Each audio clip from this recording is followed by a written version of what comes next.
Trigger warning. This episode contains descriptions of violence, disturbing themes, and sensitive subject matter that may not be suitable for all listeners. Please use discretion, and if at any time you feel uncomfortable, we encourage you to pause or skip this one. Your well-being always comes first. What have you just been snouting? I made actually sort my hair out quickly. There's no sorting that out quickly. I know. Oh, well, That's all right. Yeah. So I made these, like, I want to say granola bars, but not really granola bars. They're they had cooked apple, which I cooked in cinnamon, honey, all the good stuff. All the good stuff. Bit numbing. And then mixed it all in with some oats, some chopped nuts, and some seeds. Squashed it all together in a pan, popped it in the oven. But I don't like them hard, so mine's nice and yummy. I thought you were going to say moist then. It's a bit moist. It's nice and moist. It is. So I have a bit of those in the morning for breakfast. Nice. And away I go. Lovely. My hot flushes are out of control lately. I can't cope with it, honestly. I'm sitting on a cushion as well. I'm going to take that out. That's better. It has been 1 week since we lynched. Yeah, we haven't lynched anyone, so haven't we? Well, launched our website. We have, and it has. Yes, it's been a lot busier than I thought. That's because it's fantastic. Well, yes, of course, but yeah, I didn't think that we would get, like, we've had orders for merch, we've had comments, compliments. Yeah.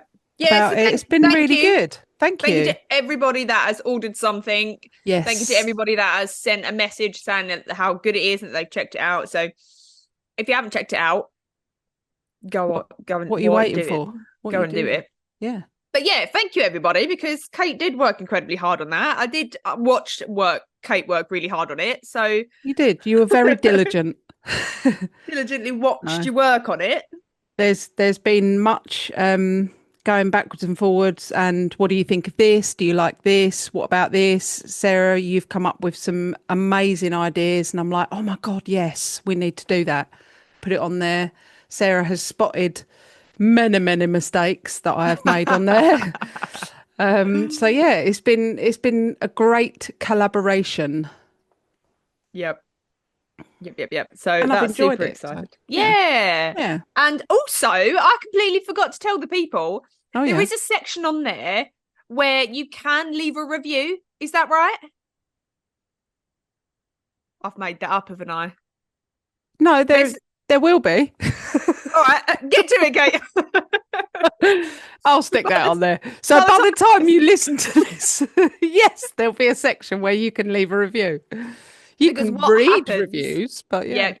What happens is, if you pop a review on what platform you listen to, so say you're in America and you listen to an Apple podcast and you pop a review, we can't see that. Oh, can't we? No. Is that why we found all those reviews that we didn't know about? Absolutely. We can only see the ones that are in the UK.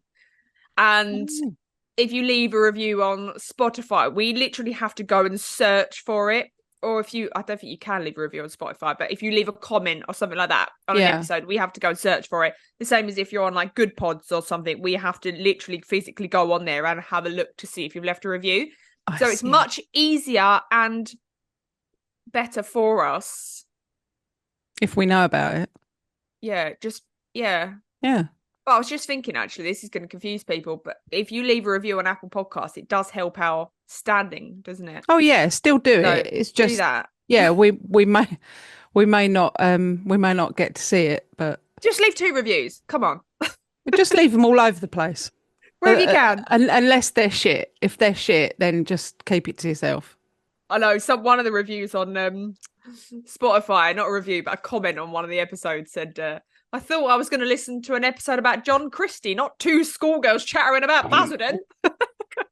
Oh my God, I wish I was a schoolgirl. Jesus. I know. I was like, well, you have entered the wrong podcast, lovely. Absolutely. Absolutely. No, but we did get a comment recently, and it was specifically aimed at our banter. It was, wasn't And it? I was well happy with that, Mandy. Because I've said before in the past, I will switch off from a podcast if they're rambling at the beginning. I'm like, I don't know you.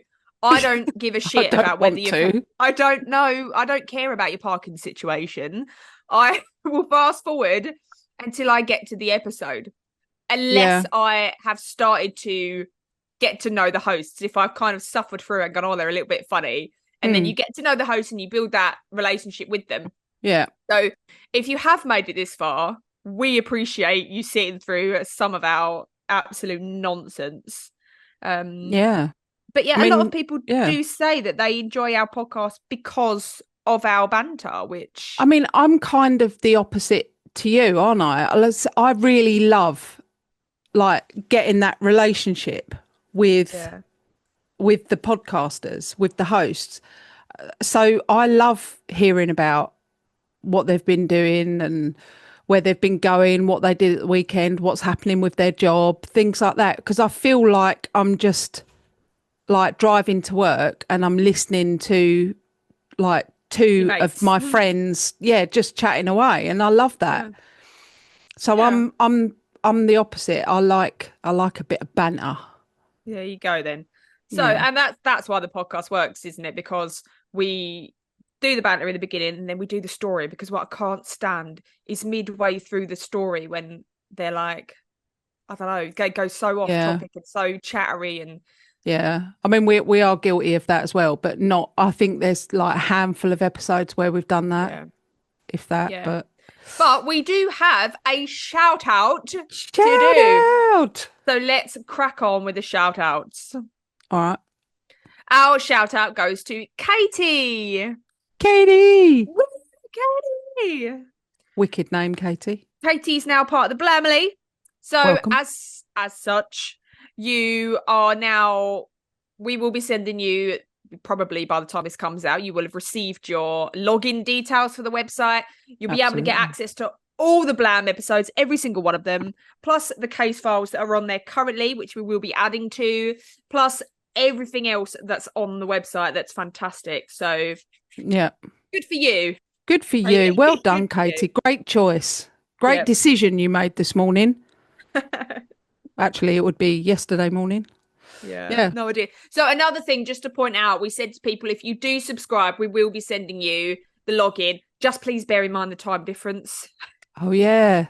So if you because we don't know where you are in the world as well. Yeah. If you do subscribe and it is midnight here, you're obviously not going to receive your login details straight away. We will be snoozing. So yeah, we will do it as soon as we can. And it's me.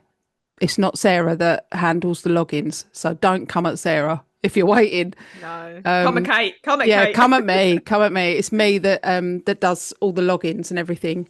If anyone's got any problems or anything like that with your logins, just pop us a message via the website or however you would normally message us.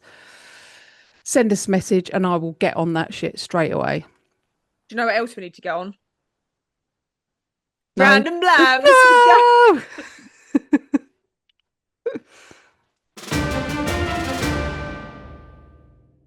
I didn't realise that if you say to Alexa, I've got to be careful in case she's plugged in, Alexa, I'm bored, she'll throw out a random fact. Oh, I have one right here. Oh my God, do it. Shall I try it? Yep. Right, hang on. I need to be able to hear her. What do I say? Alexa, I'm bored, yeah. Alexa, I'm bored. Well, why don't I help you with some options to drive the boredom away? Let's see what you're in the mood for. Just answer yes or no. I've got to answer questions. Hearing a story. No. No worries. They say laughter is the best medicine. How about we try that as a cure for your boredom? Would you like me to tell you a joke? Yes, please. What do you call a group of rabbits walking backwards? What do A you call? receding hairline. Oh, I did hear it. But that's not what happened last time. When we said Alexa on board, she literally was like, oh, here's a fact for you, and whipped out a fact. So apologies about that. Oh well, but we got a joke. yeah, So did you hear the joke? I did hear it. Yeah. Oh, okay, good. Yep.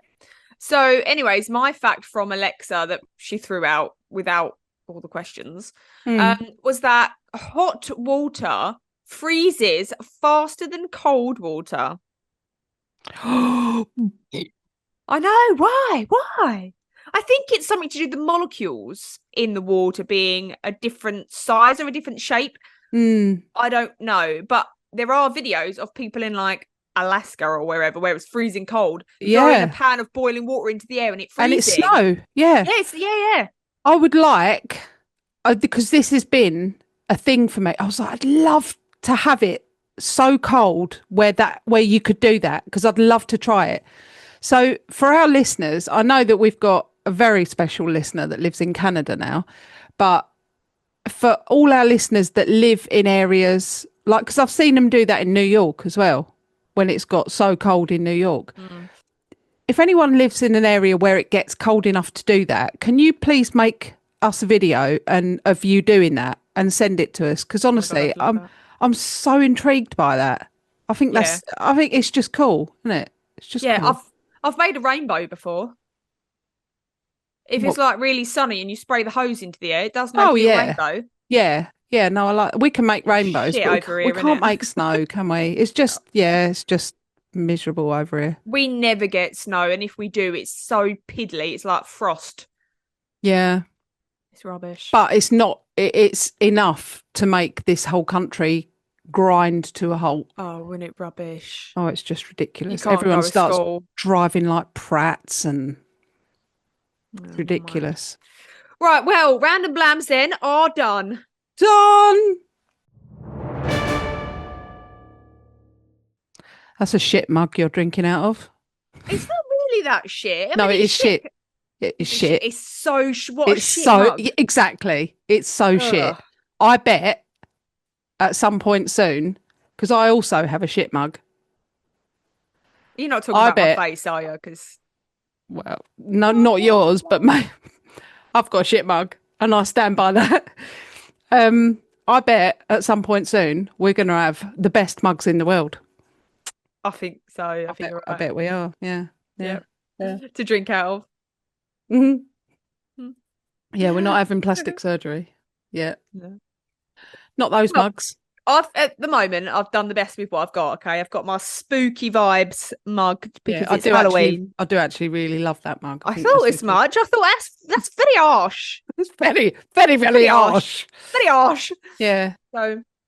Yeah, no, I like it. Right. Well, shall we crack on with part 2? Yeah, let's episode.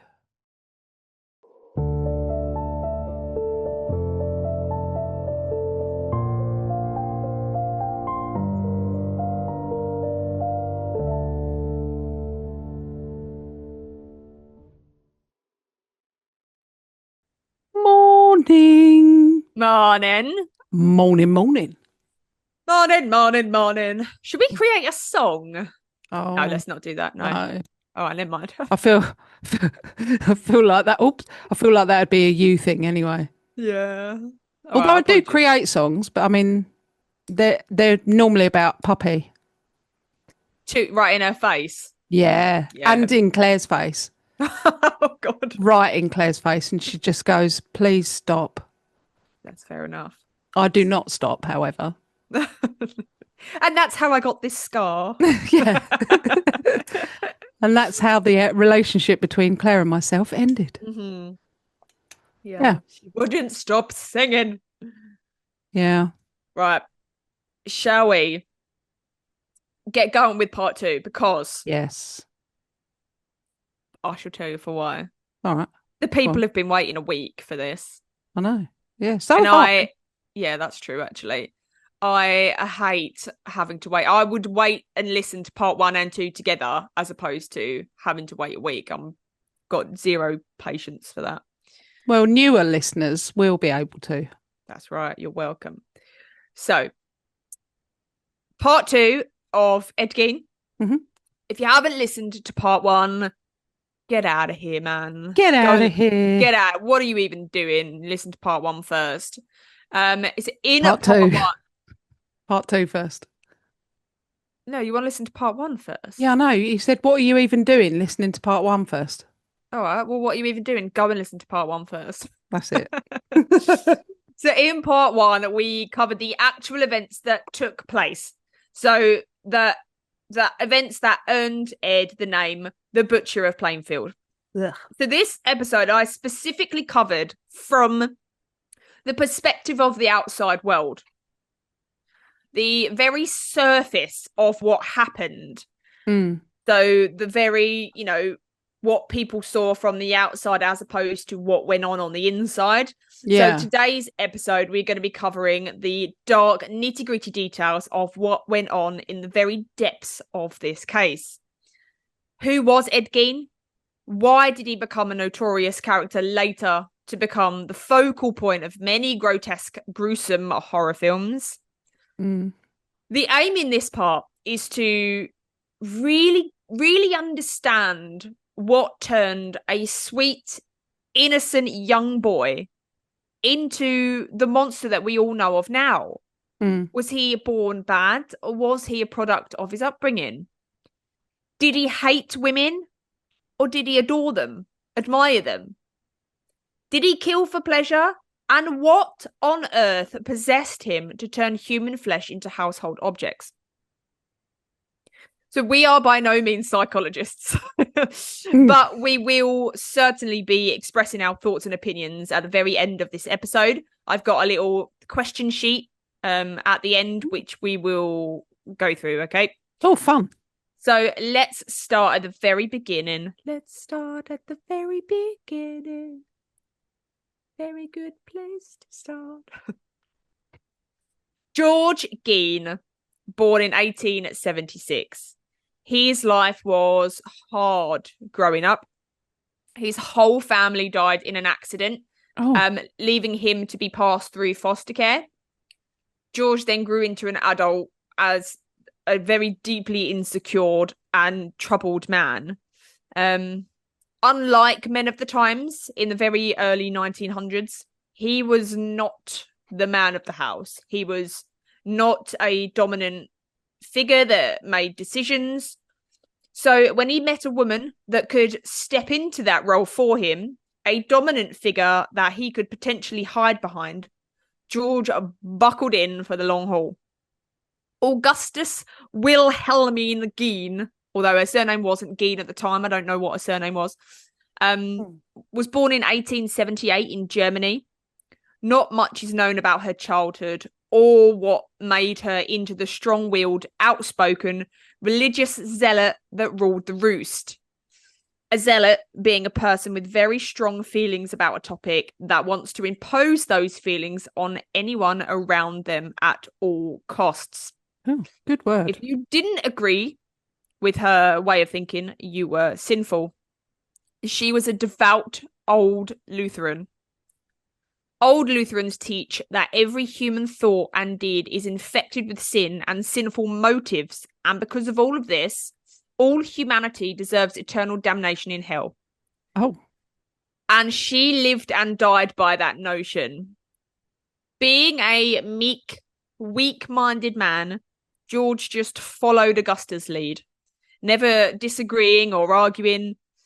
He was the very opposite of Augusta. He wasn't a religious man at all. He had no faith in God.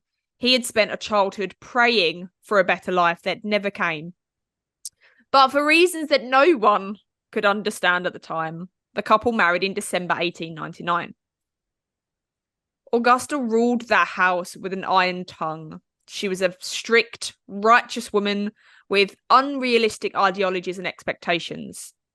Sex before marriage was strictly abhorrent, and sex after marriage was purely to procreate. Sex was sinful, Women were whores and sinful, and men were weak. And these weren't opinions that she kept to herself. She shouted her hateful preaching at the top of her voice at whoever needed to hear it, or whoever she thought needed to hear it. And George was often at the end of her tongue lashings. He was weak. He was worthless. To say that they had a happy marriage would be laughable. It was miserable from the get-go. So, George, being the timid, meek person that he was, retreated even further into himself in his misery and started drinking heavily. So heavily that he could barely hold down a job. He worked various jobs, working as an insurance salesman, a carpenter, and a tanner. But it was ultimately up to Augusta to bring home the bacon. And despite her flaws, Augusta was an incredibly strong woman, a force to be reckoned with, an incredibly hard worker. And because of this, she was able to start a small grocery business in their hometown of La Crosse County in Wisconsin. At some point, Augusta decided that she wanted a baby. Whether that was out of religious obligation or not, nobody really knows. And despite her views on sex, decided to do the deed. And in 1902, she gave birth to a son, Henry George Gein. Instead of being overjoyed on the birth of her new baby son, Augusta was devastated. She didn't want a boy. She didn't want to raise a worthless, weak man that was so easily turned to sin. She wanted a girl. And it's unclear why, because Augusta viewed women as sinful. She said they were the spawn of Satan, charlatans. But I believe that she wanted a girl so that she could raise her to be like her, to imprint her strict views on that child. So she tried again. And on the 27th of August, 1906, Augusta welcomed into the world little baby Edward Theodore Gein. And with the birth of Edward came the crushing blow that Augusta would never have the girl that she dreamed of. She vowed that she wouldn't let Ed become the version of a man that she associated with sinful. Men were weak-minded that gave in to sinful urges. Women were sinful whores that corrupted men. She wanted to raise Ed to be her subservient follower. So she was a strict disciplinarian with both boys and would religiously read them verses from the Old Testament each day. Verses about sin and hell. Verses that would scare the absolute shit out of a child from ever wanting to do any sinful activities. And verses that confirmed the notion that everything and everyone was sinful and evil. Quote, "The Lord saw that the wickedness of humankind was great in the earth, and that every inclination of the thoughts of their hearts was only evil continually. And the Lord was sorry that he had made humankind on the earth, and it grieved him to his heart. So the Lord said, I will blot out from the earth the human beings I have created, people together with animals and creeping things and birds of the air, for I am sorry that I have made them." Ed grew up as a painfully shy, withdrawn boy. Augustus forbade either boy to socialise with any of the neighbourhood or school children, as they were the product of sin. At any mention of a potential friend, Augusta punished the boys. At school, Ed was bullied, not only because of his quiet, reserved demeanour, but he had developed a growth on one of his eyelids, making it droop down. He also had a growth or like a lesion on his tongue, making his speech somewhat altered. So he was an easy target. At home, Ed was frequently beaten by his father for being bullied and for being weak. George was a mean drunk and often raised his hands to his son and his wife. And Augusta despised him. She gave as good as she got, more often than not. And after their arguments, after their bust-ups, whatever they had, she would fervently pray for his death. Oh. She was a very religious woman, so there was no way she would get a divorce because that was sinful. She would instead pray that the Lord take George because he was sinful and deserved to die. In 1914, when Ed was 8 years old, Augusta's little produce business wasn't doing too well, so she decided to sell up and move away from the immorality of the city and all of the sinners that inhabited it, and moved the entire family to a large 195-acre farmhouse in Plainfield, where the closest neighbour was almost a mile away. Oh, God, I'd love that. If Ed wasn't isolated from the norms of society, he certainly was now.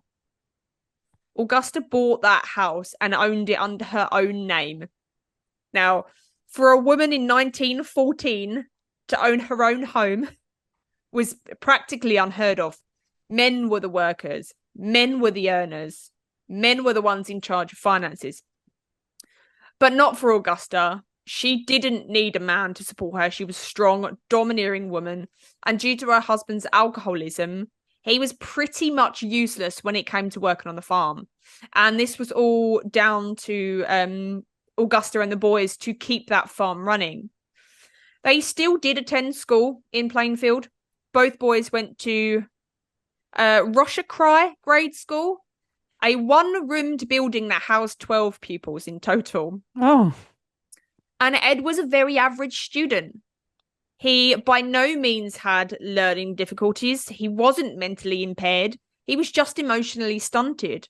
He was an excellent, avid reader, using it as a means of escapism, a coping mechanism that would essentially isolate him even further from the reality of the world around him. He knew only what his mother taught him. What she said was gospel. So he grew to fear her, but also to cling to her. She was punisher, aggressor, but also protector and saviour. As long as he followed what she said, she would protect him from the sinful world outside of their four walls. Henry, however, began to view his mother's tyrannical preaching a little differently. As Henry grew older, he began to see the world for himself. He began to form his own viewpoints, his own opinions, and he started to see that the relationship between his mother and Ed wasn't normal. Ed was besotted with her. He idolized her. He needed her approval for everything. He was her shadow in everything she did. And not because Augusta doted on him, it was quite the opposite. She constantly berated Ed. He was never good enough. He was worthless. She humiliated him, belittled him, stripped him of all self-worth, told him over and over and over again that only a mother could love him, driving in deep that she was the only person that would ever want him. So Ed did whatever he could to please her, living for those small, rare moments of attention or affection, ever grateful when she handed out the most meagre amount of love to him. And what this essentially did was make sure that Ed would never leave her, so that she forever had someone to control, someone to preach her hate to. As Ed grew older, he began to hit puberty and was hit with the sorts of hormones and curiosities that strike us all down. At the age of 12, Augusta caught Ed in the bath, masturbating. And you can just imagine her views on masturbation. She flew into a rage and grabbed Ed by the genitals. Oh. She berated him, telling him how sinful he was to, quote, spill his seed. Martin Luther, who I believe was the founder of the old Lutherans, his views on masturbation were that it was worse than rape, because at least rape involved natural sex. So you can imagine the tyrannical views of Augusta. Her own son caught doing an act seen worse than rape. So she called his penis the curse of man. But ultimately, given the choice between the immorality of sex or masturbation, she told Ed if he must give in to these urges, then so be it. However, he had to promise to remain a virgin throughout his life. Old Lutherans believe that the celibate single life was held up as the ultimate commitment to attaining holiness. Celibacy and chastity were celebrated as the desired virtues of true spirituality. But Augusta had had sex twice. Did she not? Did that not make her sinful? Of course not. No. She endured the act purely to have her children. She wasn't like other women that lusted after men and whored themselves at every opportunity. Ed dropped out of school at the age of 14 to be at home 24/7 with his mother. By now, Henry was around 19, and from all accounts I can find, the brothers got on. They were pleasant to each other. The only thing I can find as a source of tension between them were their different views on their mother. Henry tried to tell Ed that their mother was mad. The world wasn't truly as bad as she made it out to be. But Ed wouldn't and couldn't hear a bad word about his beloved mother. Her word was gospel. As an adult, Augusta, Henry, and Ed worked diligently around the clock on the farm just to provide enough for them to eat. They couldn't afford help on the farm and had to do everything themselves. So Ed grew up to be a skilled handyman and would actually pick up odd jobs around the town of Plainfield to help support the family. He also often picked up babysitting jobs for the local families. And I'm sure this is going to be a point of discussion at the end, because who on earth would hire Ed Gein to babysit their children? But Ed was a polite, well-spoken, well-mannered, well-kept young man. Yes, he was odd. Yes, he did and said strange things, but he was placid and calm, and he was great with children. A lot of people will say that Ed wasn't smart. Ed was intellectually disabled, but he wasn't. He was a very averagely intelligent adult. His IQ was very on par with everybody else. He was just emotionally stunted. Adults scared him. They were full of evil and sin. He didn't know how to act around adults and felt judged by adults. So children were a safe place for Ed. And perhaps he felt for the first time in his life a sense of power over them, or some sort of like being superior instead of being worthless and inferior, which is what he always felt. But yes, Ed Gein was the town babysitter. Around the mid-1930s, Ed's father, George, was now a, quote, helpless invalid due to his drinking. He was an absolute liability to the family. He spent more than they earned and needed to be cared for. He was a strain on their small income, and essentially the family were just waiting and praying for his death. And in 1940, when Ed was 34, his father died aged 66 of complications due to pneumonia brought on by the alcoholism. Jeez. The house didn't necessarily become a pleasant place to live. It was still under the tyrannical ruling of Augusta, but a small strain had been lifted. Until 2 years later in 1942, a war broke out. Henry, at that age, was too old to be drafted in, being he was in his 40s, but Ed was 36. So he got drafted in, and he travelled to Milwaukee, along with the other young men in the area, preparing to defend their country to make their family proud. For Ed, though, he was away from his mother for the first time ever. He had always relied on her to think for him, to tell him what to do. He was completely out of his depth and not in any way, shape or form prepared for war. But luckily for him, and unluckily for what was due to come, Ed failed the physical exam needed to join the army due to the growth on his eyelid that had been a constant source of his bullying. The growth made his eyelid droop down and slightly impaired his vision. So he was off the hook and sent back home with his towel between his legs, back to the comfort and safety of his mother. With the world around them changing, men off to war, the men left behind had to fill that hole. So Henry was out socialising more with the real world, doing odd jobs around the town. He fell in love with a divorced mother of two, despite his mother's views, and had plans to move out of the family home. He pleaded for Ed to do the same. To get away from their over-controlling zealot mother, he openly criticised her to Ed frequently, worrying about the unhealthy relationship they had.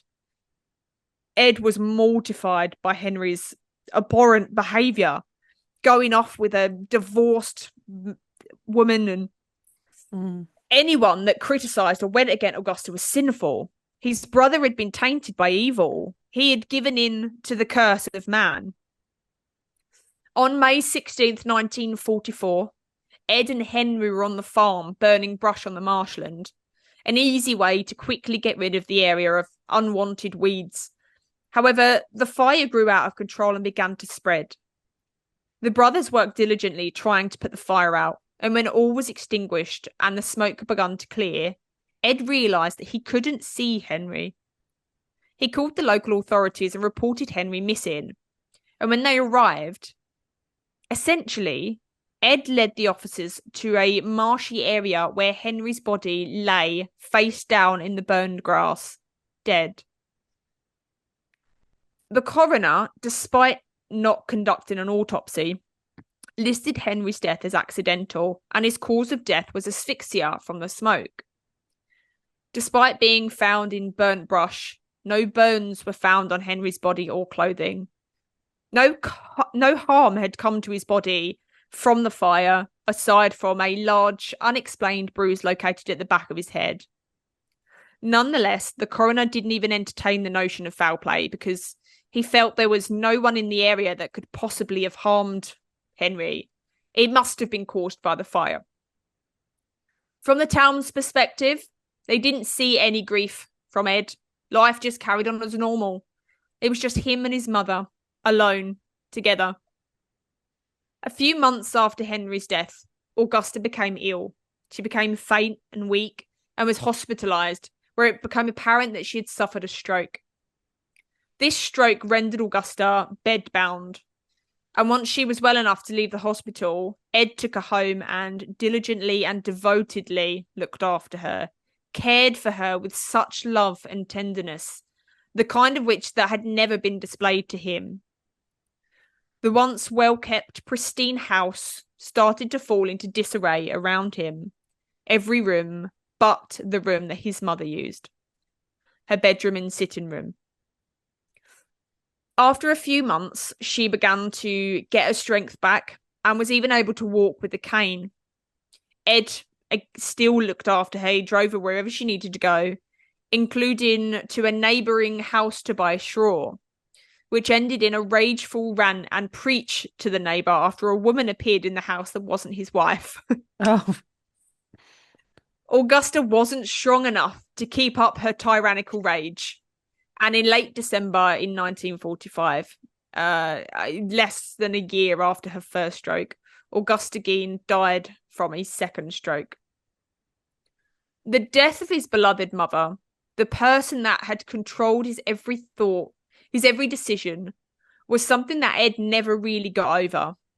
At a funeral, people described him as wailing, his face covered in snot and tears, like absolutely inconsolable. He told people that she had been too good for this world. She was a saint and an angel. She had been the only person in his life to show him any form of love and affection. He had been so isolated from everyone except his family, and now within the space of a few years, his whole family were dead, and it was just him. Townspeople started to notice Ed's appearance changing. Normally well kept, he had started to appear dishevelled, unwashed and unshaved. He smelt bad and was clearly deteriorating. The farmhouse fell into complete ruin. Aside from the rooms that had belonged to Augusta, Ed had boarded up these rooms shortly after her death. Whether it was to preserve her memory, preserve the cleanliness and spirit of her, or to shut the door and blind her to the events that were soon to unfold, we can only guess.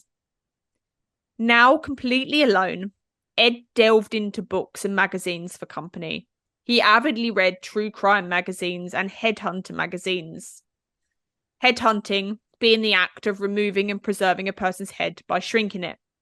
What? Magazines? Yeah, headhunting magazines were all the rage apparently in the 40s. Really? Yeah. Ew. Townspeople said Ed would appear randomly in town. To talk. He would sit in the bar. There was only one bar that he would go to, and he'd sit in the bar and talk about the latest crime that had happened nearby.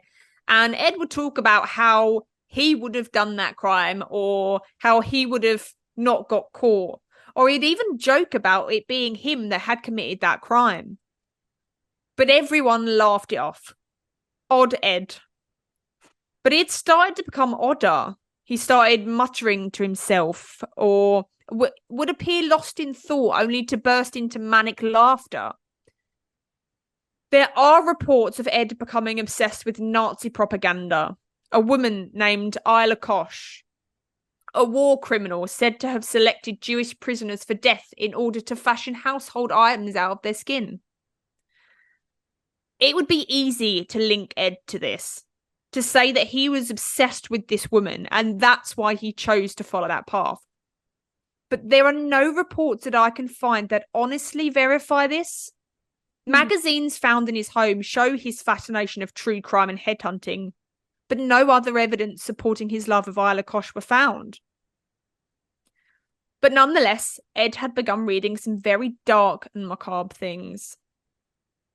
He spent a lot of his time at his mother's grave, praying religiously for her to return to him, asking her to come back from the dead. In 1947, 18 months after Augusta's death, he visited his mother's grave. Whether driven by insanity, intense loneliness, grief, or just the voices in his head, Ed dug up his mother's grave and twisted her head off with his bare hands. Reunited once more with her, he carefully put her grave back together and took his mother home with him. Part of her, at least. He removed the skin from her head, carefully cutting it from the back of the neck all the way around, following the instructions from his headhunter magazines in order to make it into a shrunken head. A head he could display proudly. A head that he showed off to his one and only friend, a teenage boy, telling him that it had been a gift from his cousin overseas. In May of that year, 1947, 8-year-old Georgia Weckler goes missing, never to be seen again, and we spoke about her in part 1. The only evidence of her disappearance being a sighting of a Ford truck wheel spinning away from the area. In the years following Ed's descent into what can only be described as madness, he began to visit the cemeteries. He later admitted to making as many as 40 visits in a 5-year time frame. And these weren't visits to pay his respect to his mother or anyone else. The Ed started digging up the recently deceased bodies of middle-aged women aged in their 50s or 60s. He would find these women by scouring the newspaper and obituaries, sometimes digging up bodies before the grave was even fully completed. The full extent of how many women's bodies he abused will never truly be known, but it is believed that he dug up and took home the bodies of at least 9 women. Sometimes the full body, taking them out of their casket and putting them into the back of his Ford truck under the cover of darkness to take home and then remove their skin from their bodies. He would tan the skin to stop it decaying, sometimes keeping it regularly oiled to stop the skin from drying out. And he used that skin to make the most bizarre of items. And I won't go through them all again in this episode, but we know what he made and we'll go into it again at the end.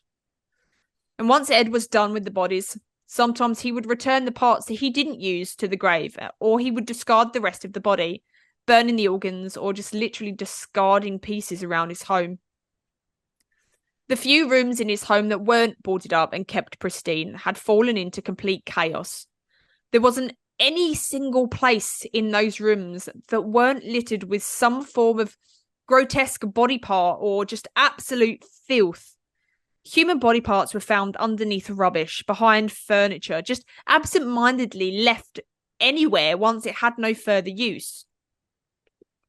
Ed said he started suffering from blackouts, missing periods of time. He would get urges to go to the graveyards, and then he would fervently pray until these urges stopped. Sometimes it worked.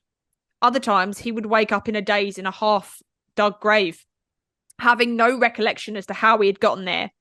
He would then put the grave back together and go home empty-handed. In November 1952, Victor Bunk Travis and his friend Ray Burgess go missing from the area.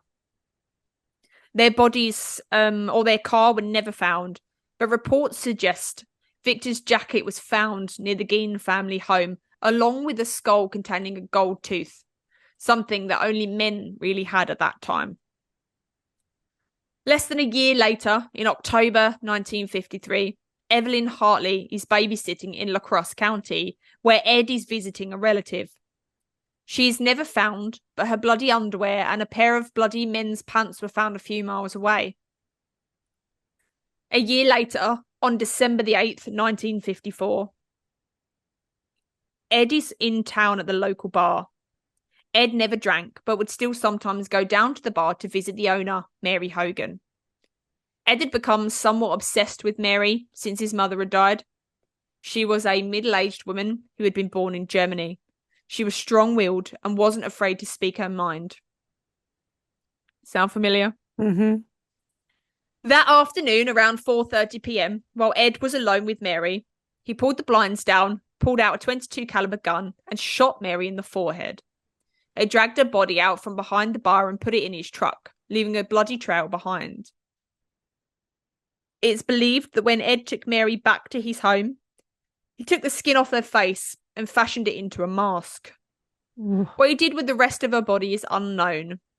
He could have used her skin to help make the rest of his woman suit, because so far Ed had fashioned a pair of stockings, a corset, a chest piece complete with breasts, a wearable vulva, gloves, and then the mask. A complete outfit that he could and did wear. On a full moon, Ed would slip into these garments and dance around, banging his drums that were also topped with human skin. The day following Mary's disappearance, while the topic was on everyone's lips, Ed joked to people that he knew where Mary was and that she was down at his farmhouse. He even admitted to killing her and had hung her up. But these confessions were completely bypassed. Why? Why?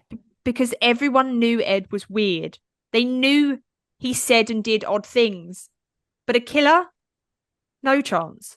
Ed Gein wasn't capable of harming a fly. He wouldn't even go deer hunting because he didn't like the gore. On November the 15th, 1957, Ed visits Bernice Worden at her shop in town, a 58-year-old woman. She's hard-working, owns her own business. She's an outspoken, strong woman. Sound familiar? Yeah. Over the last few months, Ed, who was now 51, had taken a liking to Bernice and had asked her to join him roller skating one evening, to which she kindly declined. He had visited her shop to inquire about the price of antifreeze. Her son, the deputy sheriff Frank Worden, had been in the shop too, helping his mother. Ed had also asked him if he was due to go deer hunting the following morning, as it would be the start of deer hunting season. He bade them both goodbye and said that he would be back tomorrow morning to buy his antifreeze. The following morning, Ed returns to Bernice's shop. He buys his antifreeze and then inquires about a .22 caliber hunting rifle on the wall. Bernice hands him the gun to take a look at and then goes about her business. While her back is turned, Ed takes a bullet out of his pocket, one he had brought with him that he knew would fit the gun. He loads it into the gun and points it at the back of Bernice's head and fires, killing her instantly. Some speculate that due to the sheer amount of blood pooled on the floor, that Ed had also slit her throat. But we will never know, because he dragged her body out of the store, loaded it into her pickup truck, and took it back to his house. Bernice's pickup truck was later located abandoned. Back at his house, Ed strung Bernice's body upside down in his summer kitchen by her ankles, removed her head, her heart, and all of her organs. Still covered in blood, Ed gets a knock at his front door. His teenage friend, Bob, was there. Ed answers the door completely covered in blood. He tells Bob that he is just dressing a deer. And not even a little bit unusual, especially since it was the first day of hunting season. Bob's truck has broken down and he needs Ed's help to drive him home. So Ed quickly changed out of his bloody clothes, leaving Bernice's body where it would shortly be found. And it was there that police intercepted Ed. And what happened from there on out, we covered in part 1. So Ed is arrested by the police and questioned. The tapes of these have only just been released. Until that point, no one knew what Ed sounded like or what he spoke like. Mm. And if you have seen the Netflix documentary, or not documentary, the Drama of it, I have. As soon as I watched that, I was immediately put off. Same. Because the way he is portrayed isn't accurate at all. He is portrayed as being dim-witted, as being intellectually disabled. He's portrayed as being this, I don't know, but anyways, if you listen to the tapes, the audio is actually too bad for us to use in this episode, but we will post a link on the case file on the website. But in these tapes you can hear Ed's voice. And Ed, you can hear the questions being asked by the interview. And these questions are very, very open. And Ed just kind of agrees with a lot of things. He just goes, yeah, that's right. Yeah, that's right. And they say, oh, did you go into the graves to get the women? Yeah, that's right. And then when you took them home, did you do this? And he would just go, yeah, that's right. Yeah. He wasn't very forthcoming with his confession. He didn't show any emotion about anything he did until his mother was brought up. Anytime Ed's mother is brought up, he becomes tearful. He becomes very, very emotional. And after his psychiatric review, where he was diagnosed with schizophrenia, the doctor also stated that Ed had an abnormally magnified attachment to his mother. We know from part 1 that Ed was sent to a mental institute where he spent the rest of his life. He was a model resident, mild-mannered, he kept to himself, he never mentioned his crimes, and very rarely mentioned his mother. And he remained in a mental institute until the day he died, July 26th, 1984, at the age of 78. The very next day, he was laid to rest next to his mother in Plainfield Cemetery, with only 4 people attending his funeral. In Plainfield Cemetery, you can still see the graves of all 4 Gein family members: George, Augusta, Ed, and Henry. However, Ed's tombstone was taken down after it kept getting vandalised. And that is pretty much everything we know about Ed Gein. But I do have some topics of discussion that personally have baffled me and I wanted to get your insight on. I'm sure that you've got questions that you want to ask me. Yeah. And we said in the very beginning that we wanted to delve into the psychology of Ed. What drove him to do what he did? So, first on the list of my questions. Did Ed kill his brother? Well, that is also on my questions. Personally, I think he did. Do you think that came from him, or do you think perhaps Augusta had some influence over that? That's a good question. Because from all accounts, Ed wasn't a violent, angry, quick to flip type of person. He wasn't. So I don't think he potentially would have gotten into a rage and done it. No. I think if he did do it, it would have been influenced heavily by Augusta. Yeah, and we know that she thought that way because she prayed to God to kill her husband. Yeah, exactly. So I think that's highly likely. It's just, for me, I think he was the older brother. They both had the same upbringing. They both entered farm life at the same time, how on earth would it be possible for there to be a fire outside and for him to not get burned by it? Yeah. Excuse me. So But they started the fire yeah, to clear the brush. That was a purpose. They yeah, purposely started that fire. yeah. But- But how would there be a fire outside and you would succumb to, Yeah. you know, It is just doesn't suspicious. make sense to me. That's right. It is suspicious that Ed called them and said, I don't know where he is, but then essentially led them to his body. Yeah. And they didn't perform an autopsy. So you will never know if he actually did die of asphyxia or from a head injury, but they did report that he did have a slight head injury. Yeah. And face down as well. Yeah, face down. That doesn't make sense to me. Like, because if you died from asphyxiation, excuse me, it just doesn't make sense why you would be face down. Yeah. Like it, on the ground, face down, if you were like choking and trying to get your breath. Yeah. Why wouldn't you move away? Yeah. Because you're outside. But even if you couldn't and you were choking, you wouldn't end up face down. Yep. So yeah, okay. I think Ed thought he was sinful. Yeah. Because of what his mother had said, and I think his mother had directed Ed, you need to go and do this. Yeah. Which is also what gave Ed the mindset of, if you it's okay to kill. Do you know what I mean? If someone is really sinful, then it's okay. They deserve to die. That's okay to take their life. Yeah, he's doing God's work, essentially. Yeah. Yeah, I agree. So question number 2. Yeah. This is something that's plagued me. Mm. After Augusta died, why do you think Ed boarded up her bedroom? Not just her bedroom, but like the sitting room as well. I think Ed left himself 2 rooms in the house. I get this. I get this.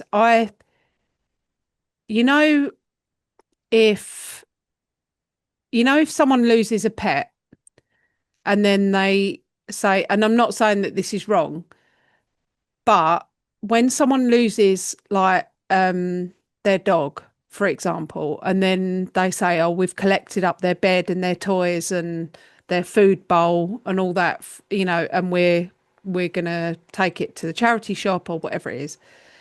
I actually absolutely would be the opposite of that. I couldn't bear to, not only have you got the empty space of that person not being there, but then you're going to collect up all their stuff and take it off. So I completely understand where Ed comes from with that. Did you think it came from a place of grief? Yeah, I do. Absolutely. I think to see that room exactly as it was, he pleaded for his mother to come back to him and all that. So I think somewhere in his mind, he was thinking, when she comes back, I want her room to be nice. Yeah, those rooms are going to have to be exactly as she wanted it. Okay. Ready for her. And I think it was like that. For me, that grief, I wouldn't be able to like just take everything out. I would be in the same mindset. If it was just me and my mum, I would leave all her stuff where it was and that, because the grief would not let me go and sweep it all into a box and get rid of it. I just wouldn't be able to do that. Okay, that's interesting, because I had thought personally that he felt that his mother's presence in that house was still very much there because of all of her belongings and stuff there, and he couldn't part with them, like you said, because of the grief. But he boarded up that room so that she couldn't see what the rest of the house was becoming, or what the things that he were doing in that house. He essentially shut her away from his sinful activity. Yeah, also makes sense to me. Yeah. Okay. Hmm. So, question number 3. Yes. Did Ed dig up his mother? There are a few varying reports, and I'll tell you. I've got that on my questions as Right. well. I was like, Some say that Ed dug up his mother, that she was the first person that he dug up and took her head home with him. hmm. Other people say that he did not dig her up because Yeah, he couldn't he'd get to her. attempted to, but her coffin was made of concrete. If that's true, having a concrete coffin wasn't a very popular thing to do. It's quite an expensive thing to do. Hmm. Do you think she had a concrete coffin because she knew Ed was probably going to dig her up? Don't know. I didn't think it was the concrete coffin. My understanding was that he couldn't dig her up because she had one of those, you know, the like them. I think they were made of like iron or something, and it was like a big iron plate Yeah, or box that would yeah, like to. And it the purpose of it was to stop grave robbers. yeah. So yeah, maybe not a concrete one, but she had something over Yeah, her grave to stop Ed yeah. from digging her up. I don't know. I personally don't feel like he would have been able to. He loved his mother so much. There is no way he would have been able to take her head off of her body and Hmm, then skin it. I just don't think that he would have been able to do that. But I can't hmm. verify Yeah, whether he did or whether he didn't. did or not. I There know. isn't there isn't a verification. He's from all accounts that I can find, he's never admitted to doing it. He's Yeah. never said, yes, I dug up her grave. He did name some women, his mother weren't among them. But I I personally don't think that he would have been able to. And if he had closed them doors so that she didn't see the mess, he wouldn't have wanted her head there. no. I actually don't think he did. Okay. I don't think he did, which is why I was surprised recently because I saw that someone posted that they'd been to a crime museum Yeah. and there was apparently in this display there is Yeah. a piece of his mother's hair. I'll tell you whose that is. Okay. That is Mary Hogan's. Yeah. So that is hair and a bit of scalp, apparently, but it's like on Apparently, a yeah. key ring or on a Something keychain. like that. That Yeah. belonged to Mary Hogan. And I believe the detectives found it in like a coat pocket or something. Yeah. When they were searching the house, they found it like dressing gown pocket or something like that. Mm. That wasn't his mother's, that was Mary No. Hogan's. Yeah, that's what I was thinking as well. Yeah, so no, I don't Okay. think he dug up his mother. Right, number 4. Hmm. Do you think Ed killed more than 2 people? Yes. Who do you think he killed? I think he killed his brother. I think he killed um that Evelyn? that young girl. Georgia, the 8-year-old, or Evelyn, the... Yes. Yeah.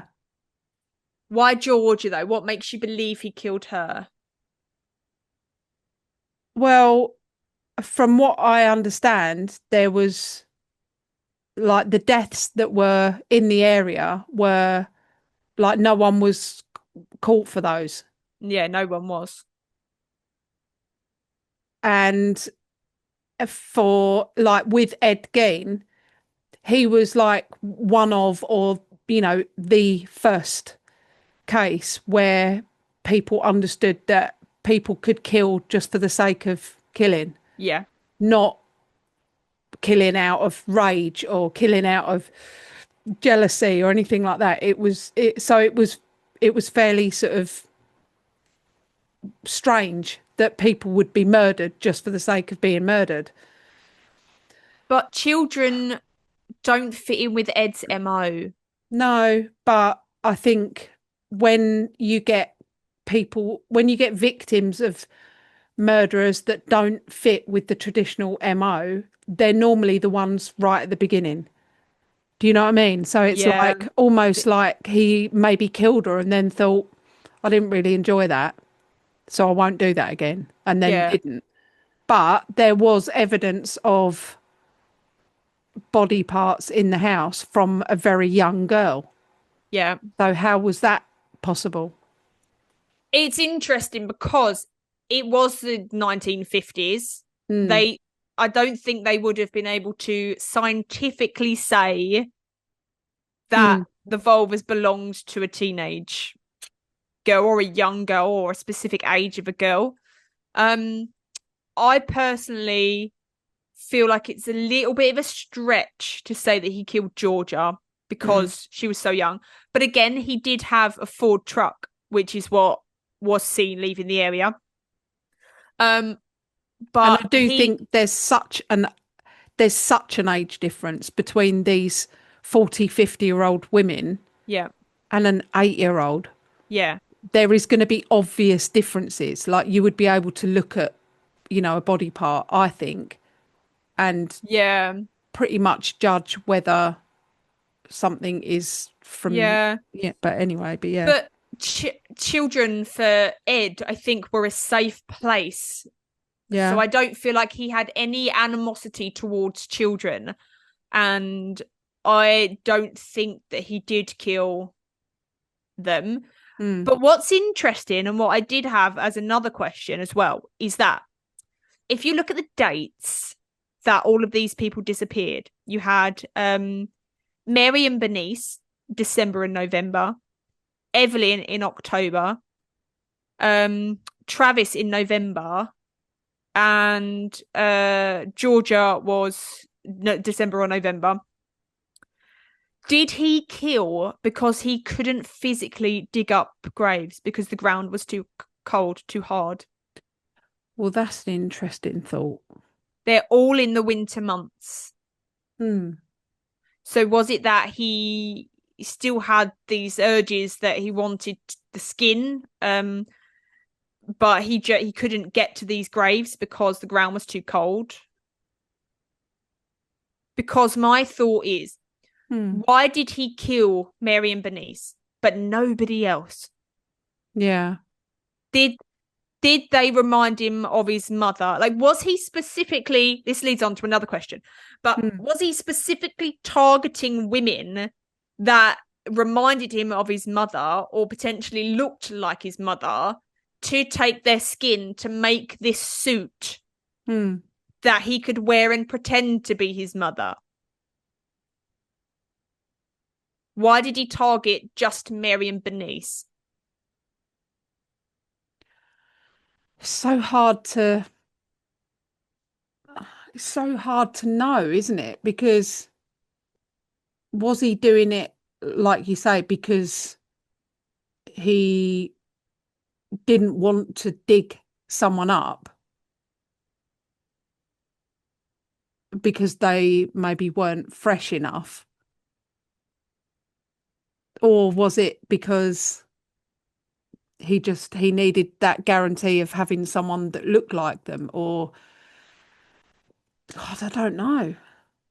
So one of my questions is, why did Ed Gein wear these garments made out of women's skin? So did he feel the need to become a woman? Was it that almost like a cross-dresser, but obviously in a bit more of a grotesque sense? Yeah. Or was it that he wanted to become his mother? Was he pretending that she was alive? Or was he just trying to be a woman that, that was something that his mother had wanted all along? She kept drumming into him that men were bad, men were this, men were that. She'd always wanted a girl. So was it that he was trying to become a female when he wore this suit? I think he wanted to be like, I think he wanted to bring that life back to his mother. I think it was more about him trying to be the embodiment of his mother rather than just a woman. Yeah. I don't think it was anything to do with like cross-dressing or anything like that. I think it was But then what drove that? Would that have been just sheer grief? Yeah, I think it's grief and panic. Panic of not I felt panic when I lost my mum. Do you know what I mean? Because I was like, I've never known life without my mum. Yeah. And Yeah, he would it's have felt panic. Yeah. he would have felt completely lost because she was the only person there. She was So the he would only have person that would have loved him, according to her. absolutely. So, So who yeah. else is going to love me now that she's gone? Mm. So was he taking these women's parts to create her Mm. so that she was there again? Yeah. I So definitely think something broke in him when he lost his mum. yeah, I think it something broke, and he triggered. thought, I need to fix it. I need to do it. And I think these things. So there is a report that I didn't include in any of these episodes because I couldn't verify it, and I don't think it's true. Right. And it is a report that Ed Gein said that when he was either 7 or 10, again, it varies. So again, I couldn't verify it. He was either aged 7 or 10. He saw the one of the pigs on the farm being slaughtered, and that excited him so much that he ejaculated. Right. So, if that's true, then he would have had some sort of morbid fascination with death and with blood and, killing and stuff like that. Yeah. In which case, that would have been something innate in him that he enjoyed or that he wanted. Yeah, that So changes things slightly. The death of his mother, he was like, finally, I'm free to follow these urges that I've always had. Yeah. But again, I don't think that's true. I don't think Ed grew up with this morbid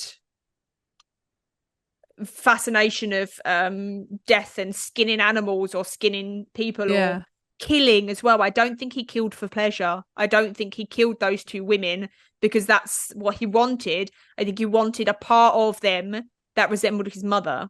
Like their face or their, I don't know, breasts or something. Yeah. That he was like, that looks like my mother's, so that will be fitting for the mother suit that I am creating. That's why I believe that he killed Mary and Bernice, not because he wanted to kill them, but it was almost like a means to an end. Yeah. I brought up as well when I was thinking, because I was listening to loads of documentaries, loads of different things, and everywhere was saying that Ed kind of went into a little bit of a psychosis almost after her death. But in the 50s, every kind of mental illness was put down to schizophrenia. Yeah. Everything. So, don't think he was schizophrenic, but he often said that he would black out and not remember doing these things. So, could he potentially have suffered from multiple personalities? Because he suffered severe trauma as a child. Yeah. It could have been a coping mechanism, and therefore, it was an out-of-body thing. When he was digging up these graves, he wasn't necessarily aware. And it's you grow up learning things from your parents or whoever is in a parental position. His mum taught him some pretty extreme values and morals and things like that, so I think that has got a lot to answer for, to be honest. Yeah, because Ed did believe everything that Augusta preached to him. He didn't outwardly preach it, but inwardly he would have absolutely believed everything that she said.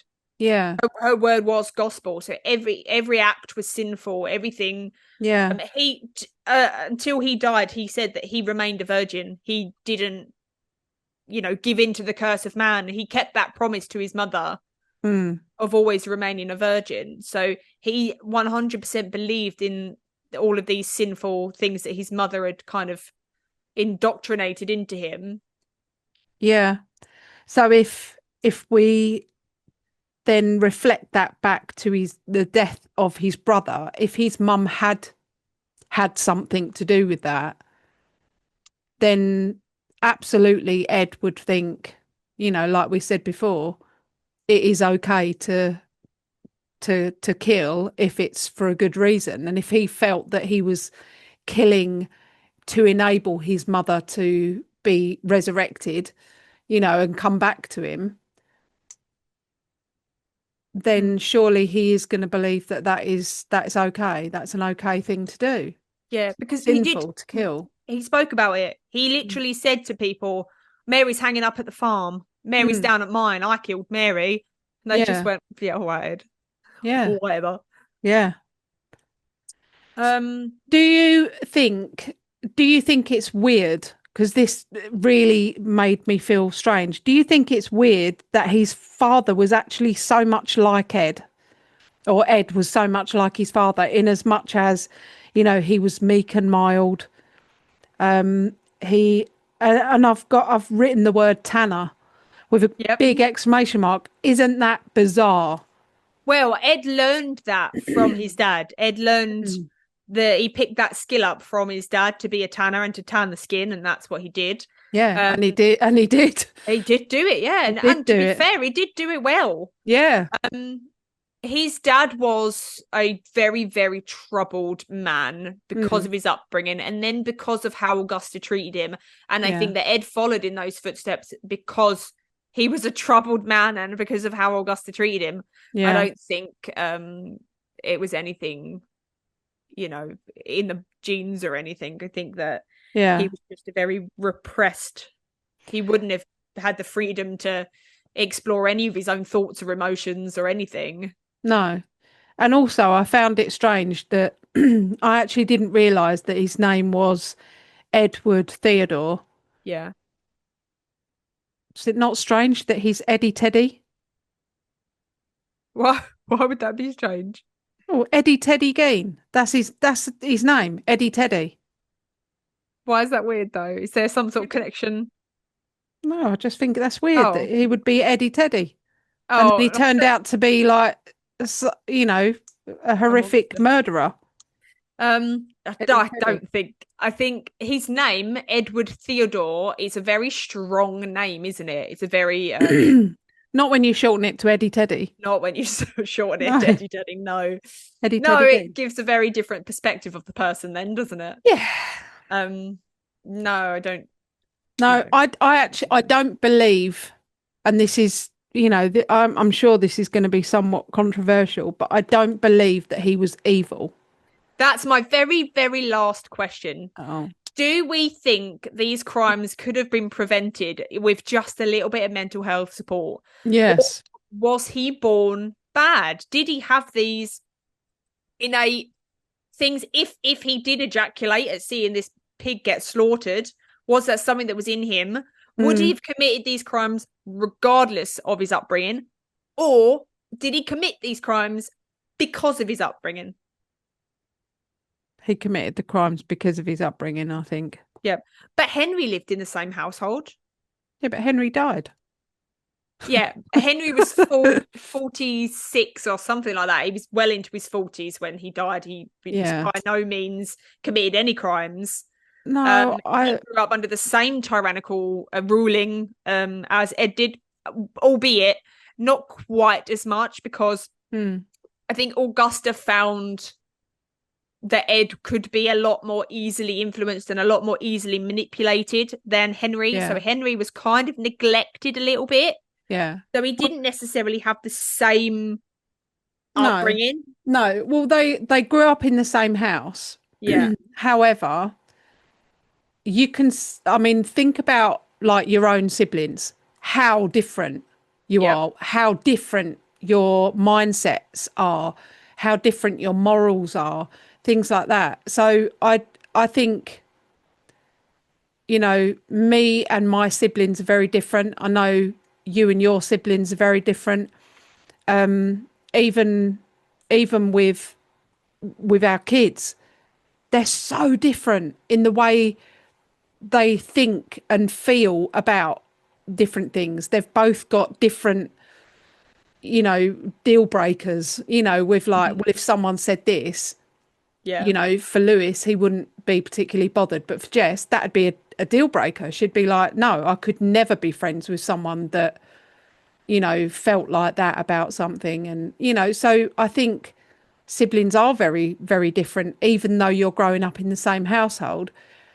I think if Ed Gein had grown up in a different household or not with his mother, I think these things would not have happened. Yeah, I agree. I think she liked and she nurtured the fact that he was kind of like obsessed with her. Yeah. I think she liked that. Yeah. Yeah, I feel like he had no he'd never been taught how to deal with emotion. Mm, So when she died, all of a sudden he was like, well, now what do I do? yeah. She never gave him the tools to deal with that Yeah. loss. Yeah. And even in a healthy relationship, that's horrendous to go through. But not Yeah. having anybody to lean on, not having anybody else around him, he Mm, just almost became unmoored in a sense. Like mm, he was just like, I've got no direction, no purpose, no anything. mm. Nobody loves me. Um, where do I go from here? Yeah. No, I absolutely agree. And you make a good point. When you have someone that you go to for that, for me, that was my mum. Mm-hmm. So if I had something that, broke my heart, I would go and I would seek comfort from my mum. When I lost my mum, which was the time when I would have needed the most comfort it was the worst thing that happened to me. I needed to go to her for that comfort. So I get that. Do you know what I mean? That makes sense to me. Yeah. And So that's why he essentially created her yeah, again. because he needed comfort from her about getting over the fact that he'd lost her. Yeah, no, I understand that. That's a good So point. yeah, that side of it makes sense. I also still talk to my mum like Mm-hmm. she's still here because it's a comfort thing and it's a coping mechanism. So I get that. I don't have, obviously, I'd just like to put to record, I do not have a image of my mother that I talk to. I talk to her as in I'm sure she's listening.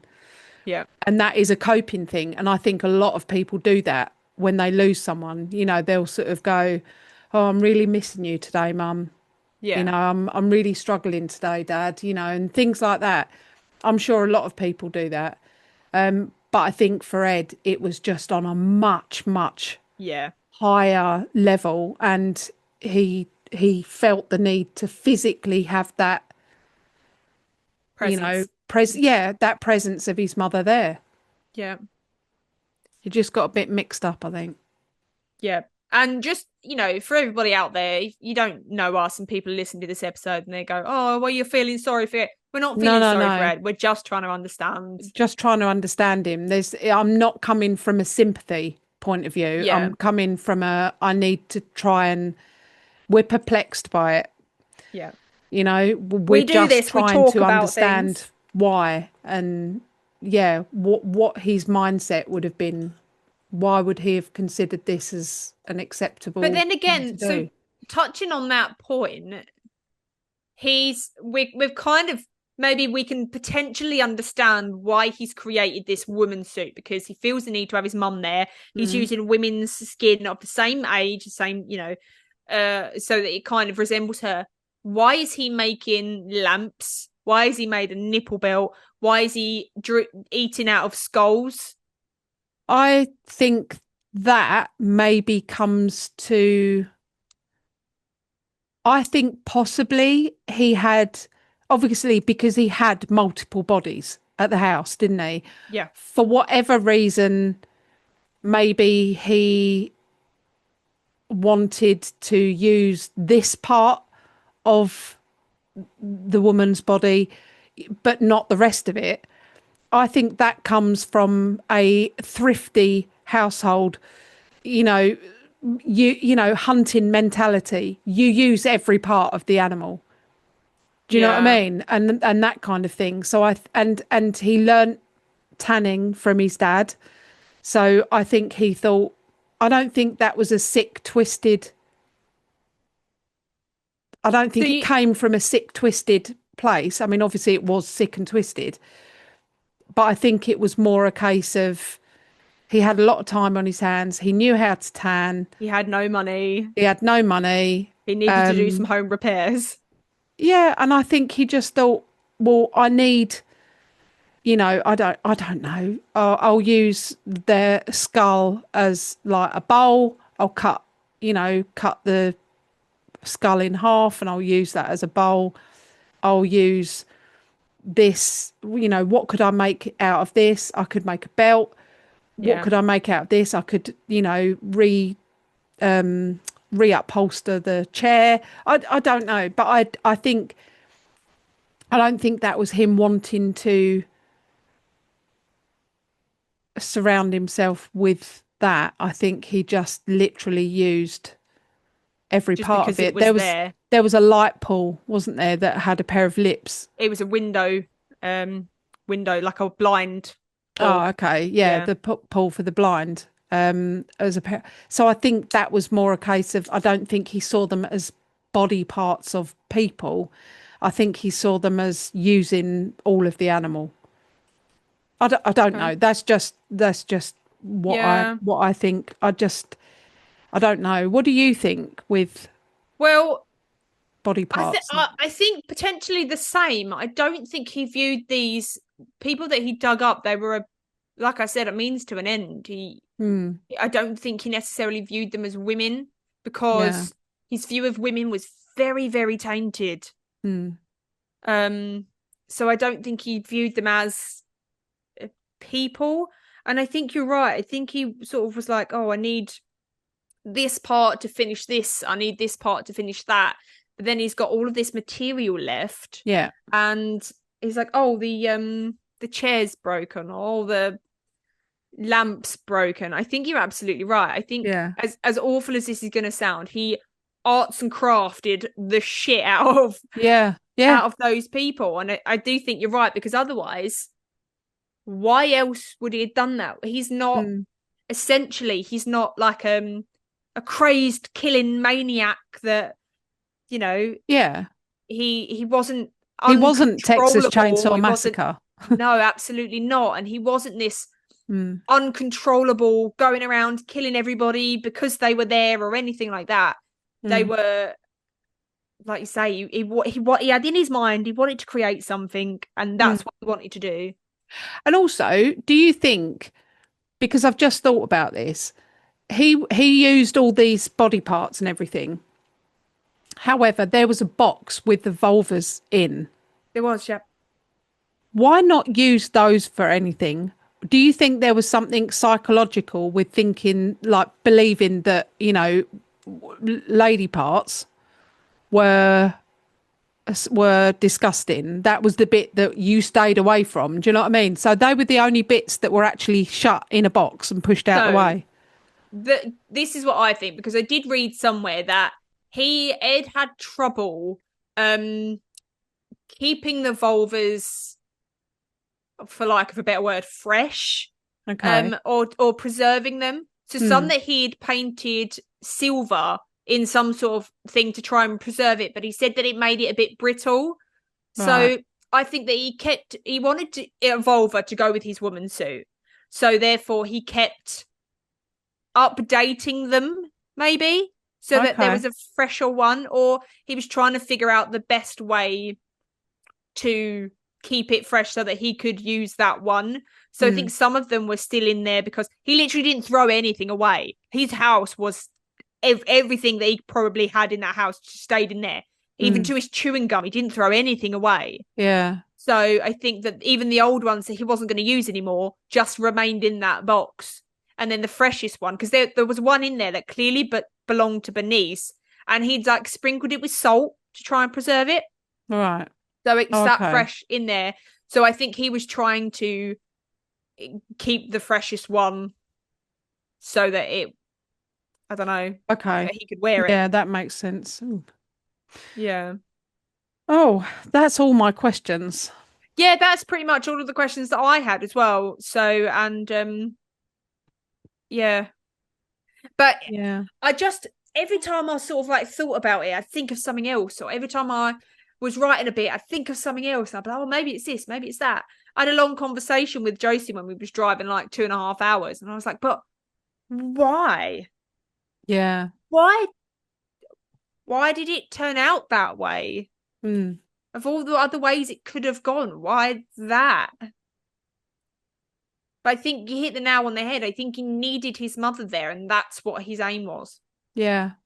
Yeah, and he had the ability and the skills, if you like, to be able to do it. So, Yeah. It was um, like the perfect storm. He had the mental illness, he had the trauma, mm, the and like you say, the skills and yeah, and grief is damaging. It's dangerous. yeah. Grief is dangerous. I think if you haven't got someone there to help you through it, you need to reach out. You need to. In fact, I'm going to put a grief helpline Yeah. on the website. Website. Because it is, like I say, grief is dangerous. If you haven't got someone to help you through it, or just someone to speak to, sometimes your emotions do bizarre things, Mm-hmm. and yeah, I think in Teddy Gein's case, it came out the worst. Yeah. Oh, well, Oh thank you well. for researching all that and doing that. I thought you told that very well, and it was very well researched. And thank you, because it must have been hideous to research Well, we the say case of that, Ed don't we? Gein. But it's not. It's not hideous for me. I just find it so interesting that I dive straight in. I don't find it Yeah. disturbing. I don't find it macabre. I find it intriguing. I find Mm, it perplexing, and yeah. I need to consume as much as I can because I need every single little bit, because if I don't find that little bit, maybe that's the missing bit of the puzzle. If I Yeah. don't find that bit, how will I know the answer to this bit? So I do Yeah. have to We're just always searching for answers, aren't we? yeah, And it's human nature to do that. absolutely. Um, Curiosity. yeah. But yeah, Morbid curiosity. very much so. Yeah. Well, thank you. Thank you for discussing that with me, Lovely. because you did come in with some valuable insights. So I appreciate that. I can Oh, sink well, these into my I'm full of them. yeah. All right. Well, Amazing. next week is our special Halloween episode. Yes, and it will be coming out on Halloween, not on Tuesday. Oh yeah, bear So that in mind. be aware that I'm just going to get my calendar up. It's Friday, isn't it? It is. So next week's episode is not going to be out on Tuesday the 28th. It's going to be out on Friday the 31st, which is Halloween. And it's our spooky Halloween episode. So yes, there you go. Cool. Cool. All right then. Well, thank you very much. Thank you very much. You're welcome. All right, we'll catch you all next time then. Bye. Bye. If you have enjoyed listening to our episodes, make sure you rate us and leave us a review on whatever platform you are listening. We absolutely love hearing from you guys. So you can also help support our show by donating to our Buy Me a Coffee link. We will make sure that you get a massive shout out and a big thank you in our next week's episode. You can also follow us on social media at Perplexed Podcasts. We're on Facebook, Instagram, and if you want to see more videos and blooper reels, subscribe to our TikTok and YouTube channels. You can also email us your stories at perplexedpodcasts@gmail.com. And you can find all the relevant links in the episode descriptions. Thanks for listening. Bye. Bye.